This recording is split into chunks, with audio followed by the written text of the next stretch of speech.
एक समय की बात है। एक छोटे से शांत नगर में दो बहुत अलग अलग आदमी रहते थे। एक था राघव, एक गरीब आदमी जो रोज जूते ठीक करके अपना गुजारा करता था। कम कमाता था लेकिन हर किसी का मुस्कुराकर स्वागत करता था। और नगर के दूसरे छोर पर रहता था मिस्टर वीरेन, एक अमीर व्यापारी। उसके पास सब कुछ था, बड़ा घर, चमचमाती कार, महंगे कपड़े, लेकिन किसी के लिए समय बहुत कम। एक गर्म दोपहर राघव पेड़ के नीचे जूते ठीक कर रहा था, तभी उसने एक बूढ़ी औरत को भारी बैग उठाने में तकलीफ होती देखी।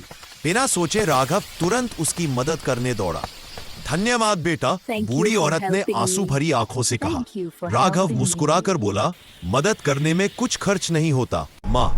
पास ही अपनी कार में बैठा मिस्टर वीरेन ये सब देख रहा था। उसके पास पैसा था, पर उसने कभी बिना उम्मीद के किसी की मदद नहीं की थी। उसके अंदर कुछ बदलने लगा।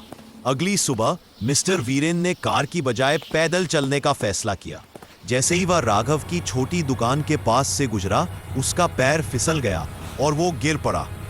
राघव हैरान होकर मिस्टर वीरेन बोला, तुम मेरी इतनी मदद क्यों कर रहे हो? मैंने तो कभी तुमसे बात भी नहीं की। राघव ने हल्की मुस्कान के साथ कहा, क्योंकि अच्छाई करने के लिए वजह की जरूरत नहीं होती। यह एक वाक्य उसके दिल में बैठ गया। दिन बीतते गए और अमीर आदमी धीरे धीरे बदलने लगा।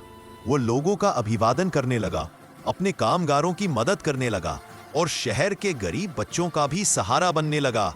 वो हल्का महसूस करता था, जैसे उसने कुछ ऐसा पा लिया हो जो पैसे से कभी नहीं खरीदा जा सकता। एक शाम मिस्टर वीरेन राघव की दुकान पर आया और बोला, तुमने मुझे सबसे बड़ा पाठ सिखाया है। बड़ा दिल बड़ी जेब से ज्यादा कीमती होता है। राघव हंसते हुए बोला, हम सबके पास कुछ देने को होता है, कुछ पैसे देते हैं और कुछ नेकी। उस दिन के बाद वो दोनों अच्छे दोस्त बन गए। एक अपनी दौलत बांटता था और दूसरा अपनी गर्मजोशी।